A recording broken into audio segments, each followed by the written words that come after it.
শুভ নববর্ষ সবাইকে। আর নববর্ষের প্রীতি ও শুভেচ্ছা জানাই, বড়দের জানাই প্রণাম, আর ছোটদের অনেক অনেক ভালোবাসা। জানি যে একটু লেট হয়ে গেল শর্টসটা দিতে, কিন্তু কি বলতো, অনেকটা এডিটের কারণে না একটু চাপ হয়ে গেছিল। তো তোমরা তো লং ব্লগে অলরেডি দেখেই নিয়েছো, আর তোমরা লং ব্লগটা অনেক পছন্দও করেছো, আর যেটা দেখে সত্যিই আমি খুব খুশি। আজকে বছরের প্রথম দিন, আর প্রত্যেকটা বছরেই বছরের প্রথম দিনটাতে আমাদের বাড়িতে পুজো থাকে। তোমাদেরকে তো লং ব্লগে সবটাই জানিয়েছি। আর আমি আর এসা আজকে টুইনিং করেছিলাম, আর আনফর্চুনেটলি পুরো দিনটাই সব কিছু টুইনিং হয়ে গেছিলো।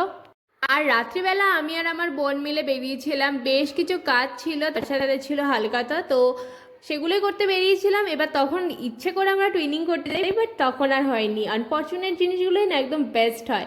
যাই হোক, আজকে আমাদের বাড়িতে এই পুজো, আর তারপরে বিকালবেলা আমরা একটু বেরোলাম, এভাবেই সারাটা দিন কাটলো।